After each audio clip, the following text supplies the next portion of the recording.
Hello viewers, welcome back to your channel life style of నిష్ఠ. ఎలా ఉన్నారంతా బాగున్నారా? ఈరోజు వీడియో అండి జామకాయ పచ్చడి నేను ఒకసారి ట్రై చేశాను. ఎలా వచ్చిందో మీకు కూడా షేర్ చేద్దామని చెప్పి వీడియో తీస్తున్నానండి. ఒకసారి మీరు కూడా చూడండి, ట్రై చేయండి. నేనైతే నిజం చెప్పాలి కాబట్టి చెప్తున్నాను. పర్వాలేదండి, ఒక రకంగా ఉందన్నమాట పచ్చడి. మరి తీసేయబడలేదు, అలాగని బాగా ఎక్సలెంట్గా కాదు, బాగుంది. మీరు కూడా ఒకసారి ట్రై చేయండి. చూసారు కదా, ఇలాగా జామకాయని కట్ చేసుకొని లోపల గింజల్ని తీసేసుకోవాలి. నేనైతే రెండు జామకాయలతో చేశాను. అంటే ఎలా వస్తుందో ఏంటో చూద్దామని. ఇదండి కావాల్సింది వచ్చి కొత్తిమీర, కొద్దిగా అల్లం, అలాగే ఒక 4-5 పచ్చిమిరపకాయలు అన్నమాట. అంటే మనం తీసుకునే జామకాయ క్వాంటిటీని బట్టి తీసుకోవాలి. దొండి జామకాయని తురిమేసుకున్నానండి బాగా నీట్గా. జామకాయని బాగా తురిమి పెట్టుకోవాలి. నేను చేసిన వాటిలో ఒక జామకాయ కొంచెం పండుంది, అందుకని కొద్దిగా ఎర్రగా ఉందన్నమాట. లేదంటే పచ్చిగా ఉంటే బాగుంటాయి. వీటిని మిక్సీకి వేసేయాలండి.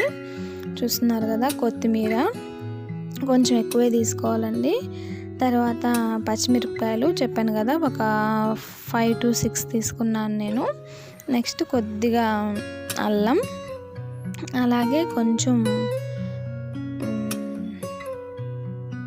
జామకాయ అండి. నేను ఇంతాక తురిమేటప్పుడు కొద్దిగా మనకు మిగిలిపోతుంది కదా, తురమడానికి వీలవ్వకుండా ఉండేది, ఆ కొంచెం జామ ముక్కలు, అలాగే కొద్దిగా ధనియాల పొడి, కొంచెం జీలకర్ర, అలాగే ఉంటే దీంట్లో చాట్ మసాలా కూడా యాడ్ చేయాలండి. నా దగ్గర లేదు ప్రజెంట్, అందుకని నేను యాడ్ చేయలేదు. కొద్దిగా సాల్ట్, చూసారు కదా ఇదన్నమాట. ఇవన్నీ యాడ్ చేసేసుకొని తర్వాత వీటిని మెత్తగా గ్రైండ్ పట్టేయాలండి. గ్రైండ్ పట్టాక కొంచెం కచ్చా పచ్చాగా వచ్చిందనమాట ఫస్ట్ సారి గ్రైండ్ పట్టినప్పుడు. తర్వాత వాటిని కొంచెం వాటర్ యాడ్ చేసుకొని మళ్ళీ గ్రైండ్ చేసుకోవాలి. అప్పుడు మొత్తం మెత్తగా పేస్ట్ లాగా మనకి కన్సిస్టెన్సీ అనేది రెడీ అయిపోతుంది.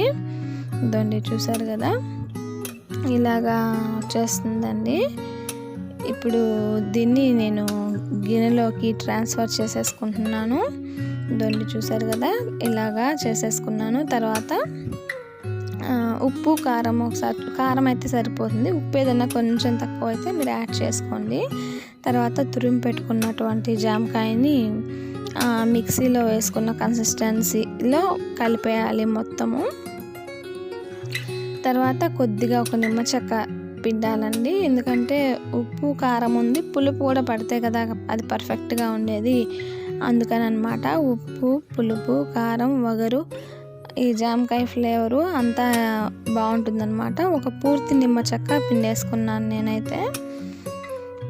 ఇదండి చూసారు కదా. ఇప్పుడు ఈ కన్సిస్టెన్సీని అంతా నీట్గా ఈక్వల్గా మొత్తం కలిసేట్టు నీట్గా కలుపుకునేసేయాలి. ఇదిగోండి కలుపుకునేసేసి నేను కొద్దిగా పోపు పెట్టానండి. పోపు అంటే ఏం లేదు, ఉట్టి ఆవాలు, అలాగే కొద్దిగా ఇంగువ, కరివేపాకు అన్నమాట. జీలకర్ర వేయాల్సిన అవసరం లేదు, ఎందుకంటే మనం ఇంత మిక్సీ పట్టేటప్పుడు జీలకర్ర వేసాం కాబట్టి.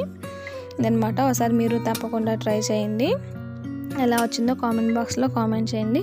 Thanks for watching. నెక్స్ట్ వీడియోలో మళ్ళీ కలుద్దాం. అంతవరకు bye bye, see you later.